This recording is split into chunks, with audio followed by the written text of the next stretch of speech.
청소년들에게라는 제목의 말씀입니다. 심오한 깨달음을 주시는 지혜의 말씀입니다. 나는 요즘 곧잘 이 얘기를 하다가 저 얘기로 갑자기 말꼬리를 돌리곤 할 때가 많다. 번개처럼 스쳐가는 무수한 생각들을 놓치지 않으려고 재빨리 잡아서 말 속에 담아 꼭 봉해 두자는 것이다. 그러니 내 글도 왔다 갔다 역시 두수가 없을 밖에. 많은 사람들의 죽음을 통하여 영계를 명상하는 버릇이 생겼다. 얼마 전 내 어머니마저 가시고 나니 부모 없는 나는 육순을 넘어서도 사고 무친이요 천에 고하라는 느낌이 든다. 어머니 하고 마주 보면서 직접 불러보고 싶다. 두 손을 꼭 잡아드리고 싶다. 그 따뜻한 품에 안기고 싶다. 지금까지 하늘나라는 하나님이 계신 아득한 인간의 본향이라고 생각해 왔으나 이제는 부모님이 계신 내 고향이라는 생각이 들어 더욱 실감이 나고 그리운 생각마저 드는 것이다. 참고로 하늘나라는 분명히 있다. 눈먼 사람이 없다 하여도 있는 것은 거기 엄연히 있는 것이다. 눈을 떠라, 귀를 기울이라. 생명과 죽음 사이, 웃음과 눈물 사이, 그리고 육계와 영계 사이는 여기서 저기일 뿐 그리 멀지 않다. 부모님을 생전에 잘 모시고 가신 후엔 그분들의 유훈을 따르라. 집안 어른, 나라 어른, 세계의 정상들을 높이고 존경하며 그 중에서도 선지자와 의인의 말을 경건하게 받아들이라. 지나가는 시대의 유언을 귀담아 들을지니 세월이 남기고 간 값진 경험의 골자가 유언이 되는 것이다. 내가 여기 전하는 것도 그런 것들이다. 귀에 다 녹음하고 마음에 새겨두면 좋을 것이다. 이렇게 하늘을 생각하며 차원 높은 경지에서 만가지 생각이 오가는 것 잘 정리하면 위대한 철학이 될 것 같다. 지극히 깊은 경지에 고여있는 영감이 샘솟을 때 잘 다듬으면 좋은 시가 될 것 같다. 희로애락간에 고조된 뜨거운 감정들이 가슴에서 끓다가 정발하여 하늘에 닿았을 때 거기서 성화되면 위대한 예술이 탄생하는 것이다. 답답하거든 창문을 활짝 열고 우러러 저 창공을 보라. 하늘을 숨쉬면서 새파란 공기를 흠뻑 마시고 나서 두 눈의 조리개를 열고 시야를 넓혀 세상을 바라보면 모든 것이 새롭게 비춰올 것이다. 하늘은 우리 마음의 광장이다. 무한한 비전을 닮은 스크린이다. 화면. 우주를 품고 공간을 메운 방대한 거울이다. 보아라. 하나님을 만나고 싶어 곱게 단장한 마음과 마음들이 하늘 광장에 구름같이 모여든다. 정화천심의 명제를 걸고 하나님이 주재하시는 대부흥회가 열리고 있다. 신년 벽두에 새 시대를 경륜하시는 하늘의 높은 뜻을 높이고 새로운 맹세로서 각자의 사명을 받아 공손히 경배하고 금년 한 해 맡은 일에 충성을 다짐하자. 눈만 감았다 뜨면 하늘 스크린의 막이 열린다. 무수한 비전들이 햇살처럼 찬란하게 사방에 펼쳐진다. 처음엔 환상같이 희미하나 정화된 마음으로 렌즈를 닦고 초점을 맞추면 잡힐 듯 영롱하게, 그리고 나만이 아는 의미를 지니고 점점 똑똑하게, 점점 크게 다가와 내 품 안으로 들어온다. 해와 달과 무별들의 신비로운 태몽처럼 쏜살같이 달려와 내 가슴에 안길 때 고이 품었다가 언젠가 달이 차면 아름다운 생명을 낳을 것이다. 혹은 과학, 혹은 학문, 혹은 예술이라는 이름의 위대한 아들을 낳으리니 너희는 지금 새 시대를 잉태한 모체들이다. 부디 부디 아름다운 미래를 출산하여라. 눈을 감았다가 다시 떠보면 푸른 하늘, 맑은 거울 속에 너 모습이 비춰진다.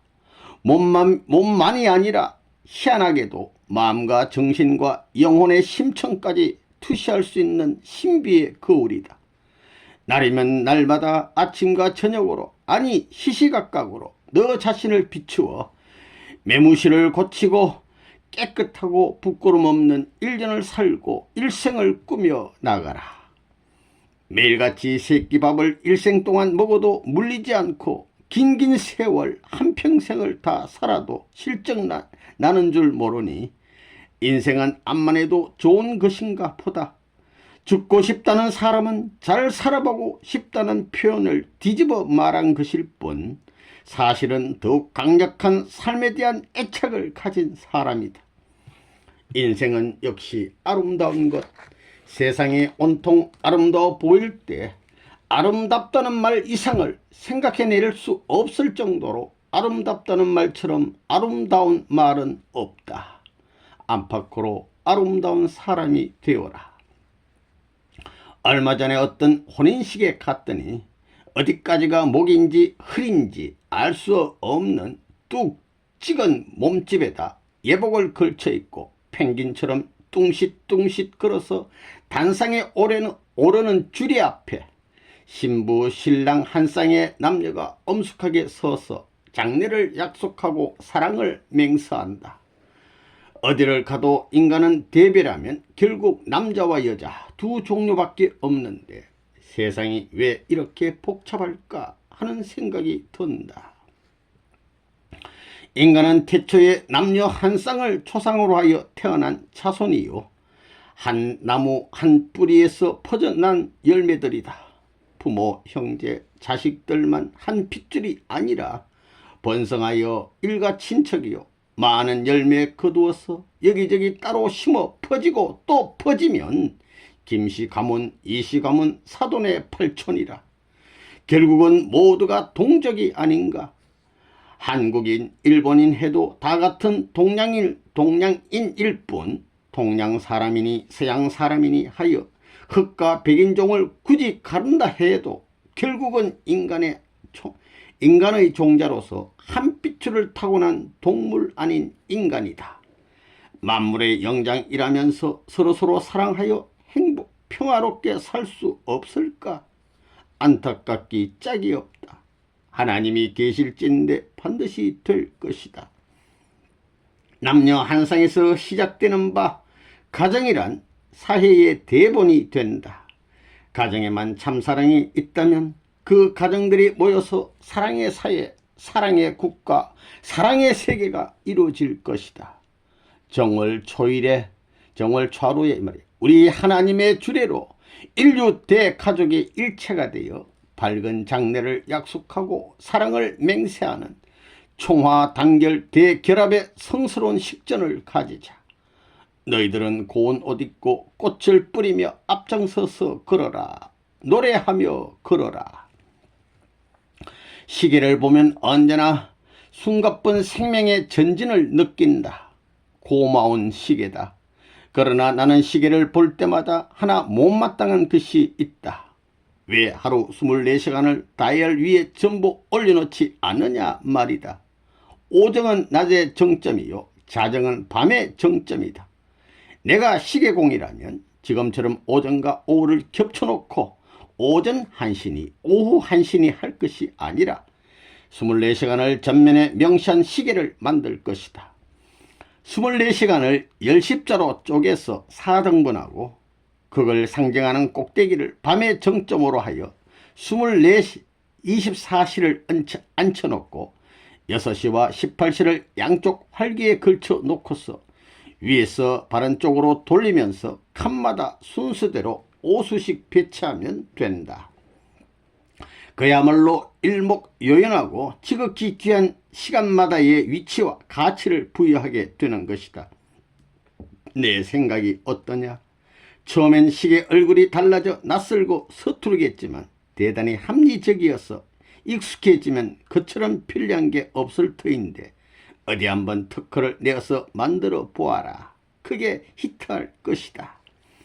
나는 정직하고 겸손한 분을 존경한다. 그러나 목이 곱고 교만한 자를 철저하게 멸시한다. 겸손한 분에게는 쩔쩔매고 꼼짝 못하지만 교만한 사람만 보면 대들고 싶다. 밟아주고 싶다. 내 소학교 시절의 문지기 할아버지, 성실하고 부지런한 분으로 그가 수없이 치던 묵중한 종마저 소리 높여 그를 정가는 것 같았다. 그분은 가난했지만 비굴하지 않았고 겸손하면서도 자신있고 의연하게 사는 분이었다. 나는 당시에 그보다 나이가 쓱 아래인데도 딱 부러지게 하계를 해 붙이면서 서리빨 같은 꾸중을 퍼붓곤 하던 교장 선생을 얼마나 미워했던지, 그를 교만이라는 이름으로만 기억할 뿐 본명을 잃어버렸다.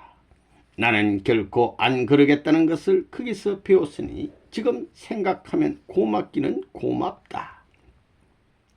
불같은 정열과 무쇠같은 의지로 좋은 일, 옳은 일엔 자신을 녹여 붓고 몰두하여라.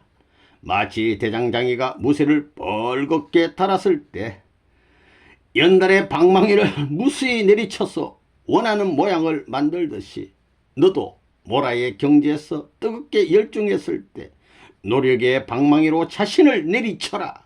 이렇게 스스로 다지고 연단하는 과정에서 자기를 빚어가며 인격을 형성하는 것이다. 구체적으로 소망과 이상을 실현하는 과정도 이와 같다. 금은 보화는 아무데나 흔하게 묻혀있지 않듯이 영재, 수재, 천재는 그리 흔한 것이 아니다. 그러나 조금씩은 내 속에도 묻혀있으니 발굴하면 갈고 닦고 귀하게 다뤄야 빛이 나지. 조금 만지다가 광이 안 난다고 성급하게 체념하면 안 된다.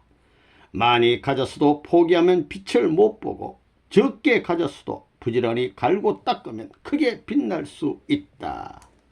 잠시 요 사진을 볼 것 같으면 이스트 가든 앞에서 찍은 신의 충모님 사진 되겠습니다. 이게 이스트 가든 같습니다. 이렇게 귀한 뒤에 배경을 갖고 찍었습니다.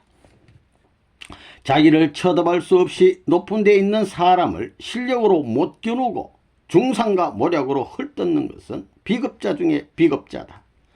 중상모략은 하늘 보고 침뱉기, 결국 제 얼굴에 떨어지고 만다. 내가 얼마나 소중한가? 얼굴도 몸도 이렇게 생긴 사람은 나 하나밖에 세상에 없다.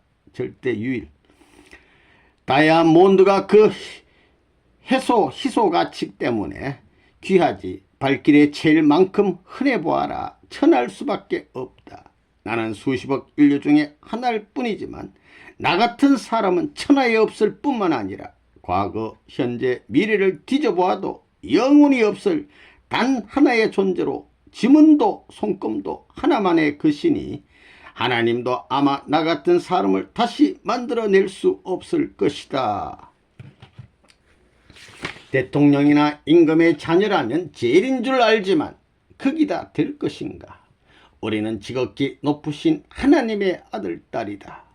우리 몸을 성전으로 마음속 만방에다 지성소를 마련하고 영광의 하나님을 모셔드리자.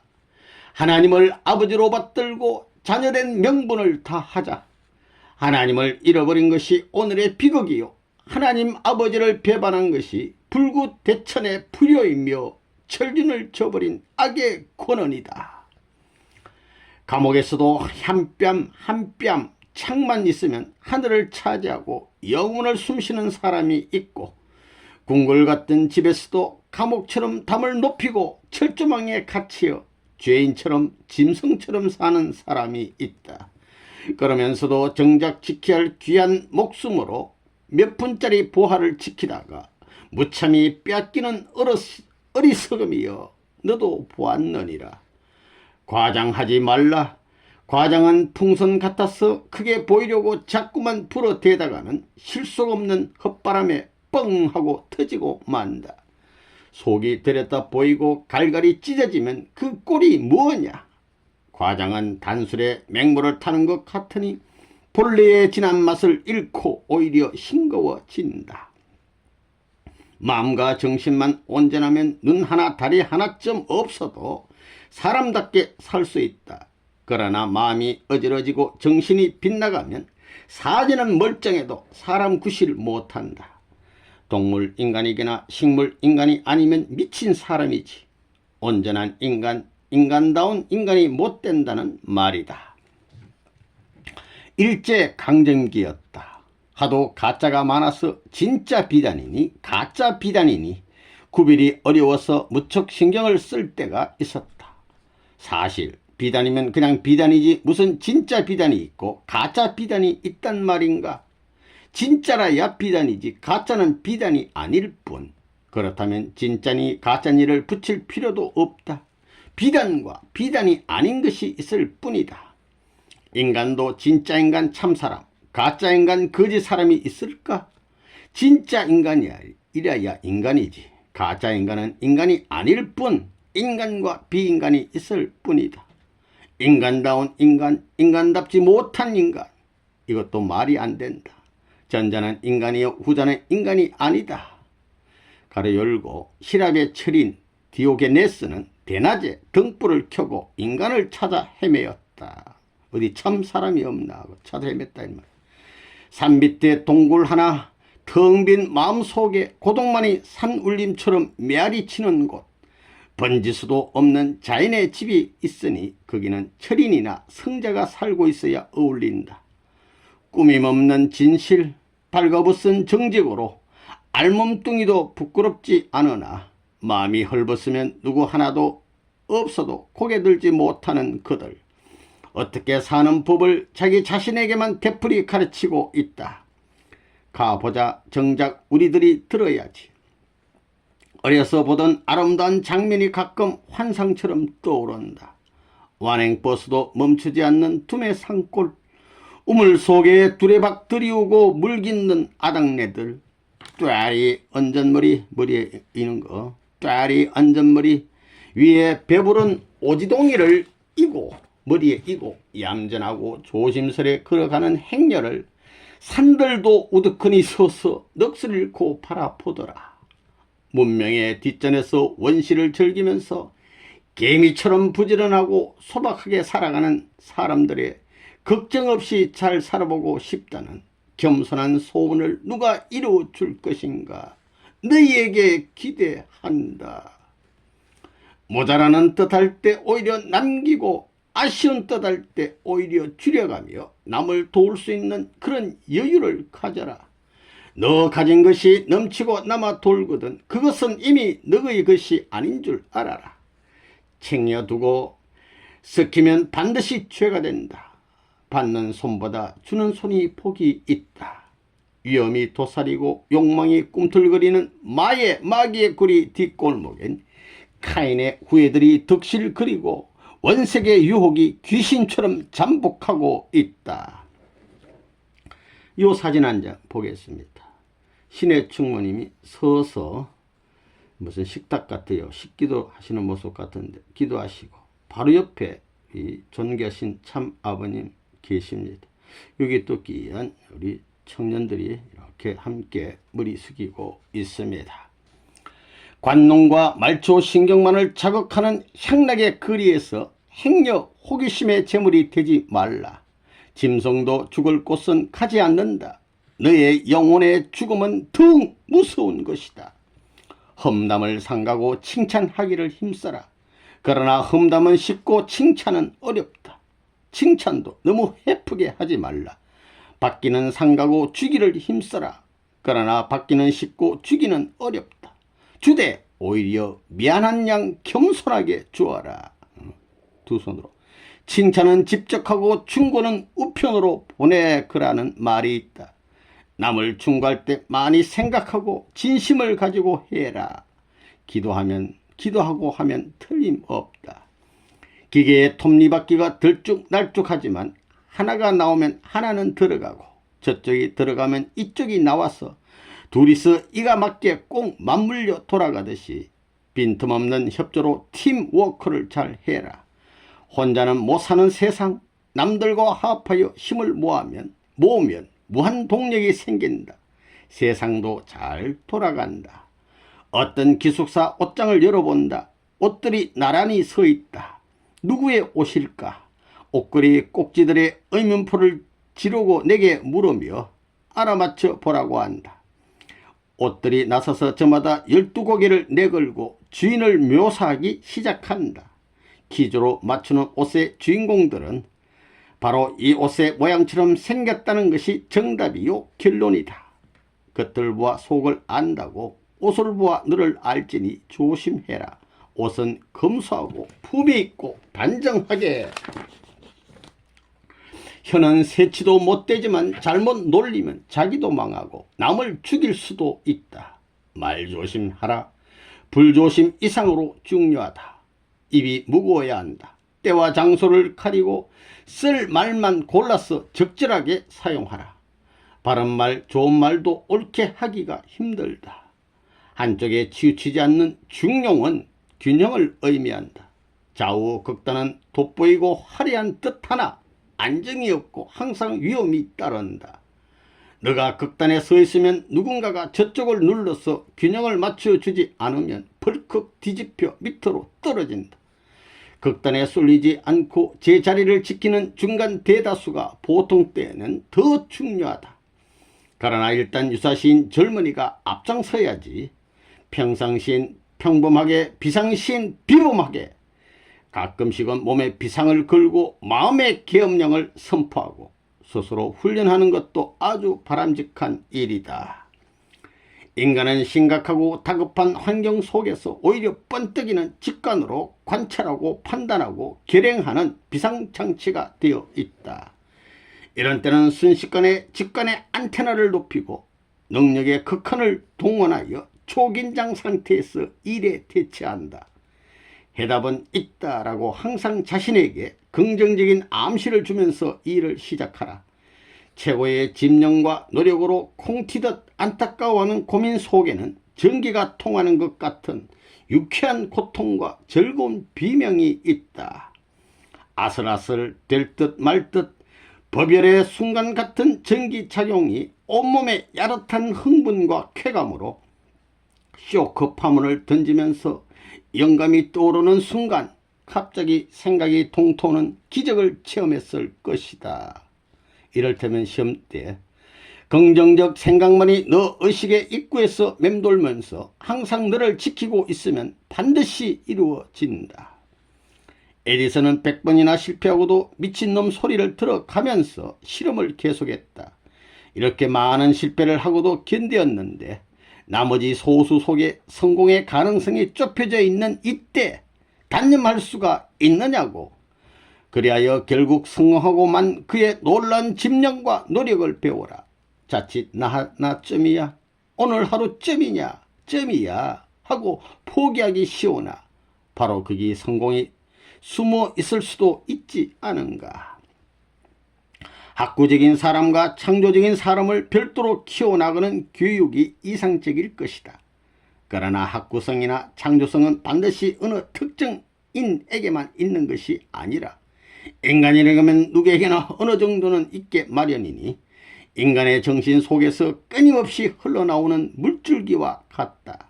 그 물줄기를 잡아서 댐을 만들고 전기를 생산하여 창조의 열을 돋우고 학문의 빛을 발하라. 객관식 학력 고사 때문에 주관을 잃어버리고 독서를 외면하게 된다면 입시와 싸우며 점수만 따지다가 극계하는 이 타성이 정신적 파산을 가져올까 두렵다. 성적으로 측정한 머리 좋은 학생이 반드시 학구적이거나 창조적 학생이 아니요, 오히려 반대일 수도 있다. 환상적 상상력을 자유롭게 구상하여라. 과학도 상상에서 가설로 그리고 실험을 거쳐 사실로 증명되는 것이다. F 학점의 천재들이라는 소리를 들었지. 요즘은 우등생 문제아라는 말이 나돈다. 대학 열등생이 원자력을 발명했다는데 낙담은 금물이다. 최선을 다하면 못할 게 없다. 이 아래 사진을 보면 부모님 양귀분을 가운데 모시고 여기 자녀분들이 앞에 쭉 이렇게 계시고 우리 귀한 권사님 바로 뒤에 이상원 원장님 요 뒤에 보니까 임도순 회장님입니다. 여기 신의 충무님 계시고 여기 또 우리 36가정 사모님 다 이게 있습니다. 귀한 선배님 우리 36가정 우리 어른들도 있고 다 있습니다. 부정부패가 아직도 독버섯처럼 빳빳하게 고개를 들고 있는 사회에서 너는 잡초를 뽑으면서 알곡을 거두듯이 올바르게 살면서 땀 흘려 노력하라. 예부터 땀 흘리지 않고 그저 얻어먹는 자는 얻어먹고 사는 자들을 불안당이라고 미워했느니라. 자기의 쓸 것은 노력해서 손수 만들거나 아니면 대가를 주고 얻어야 당당하지. 그냥 얻었으면 빚진 사람이요 뺏었으면 도적이다. 어여시 행동하고 당당하게 살아라. 자기의 자질과 능력을 바로 알고 적성에 맞는 직업을 택하여 그것을 천직으로 삼고 시작했으면 한 운물을 파야 자기도 성공하고 세상에 기여하게 된다. 여기 파다 저기 파다 물 못 파.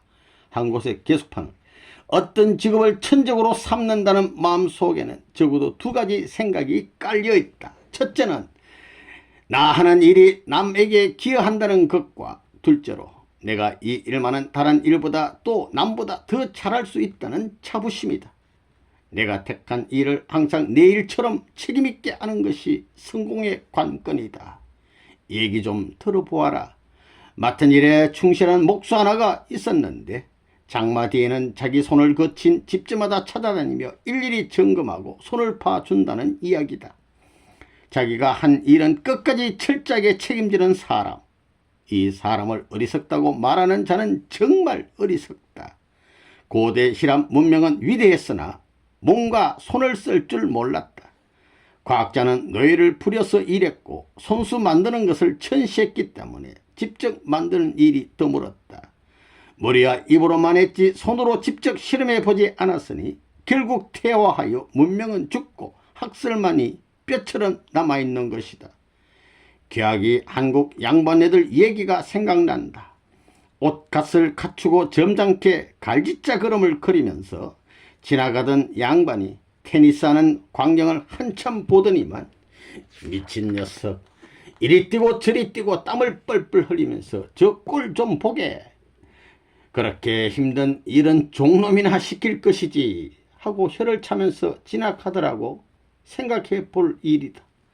예술을 하는 사람들 창조 작업에는 손이 제일 귀중하다. 허들의 잡동사니 폐물을 가지고도 훌륭한 물건을 만들어내는 사람이 있고 좋은 재료를 가지고도 형편없이 망쳐버리는 사람도 있다. 책을 찾는 것과 연구와 시험이며 음악, 미술, 무용이 다 손과 발로 이루어지는 것이다. 머리와 눈과 손발 삼합이 맞아서 부지런히 움직여야 한다. 알겠지? 하나 둘 셋 새해를 출발하자. 최선의 노력을 기울여 올해를 성공으로 장식하는 너희가 되기를 바라면서 다시 한번 새로운 기대를 건다.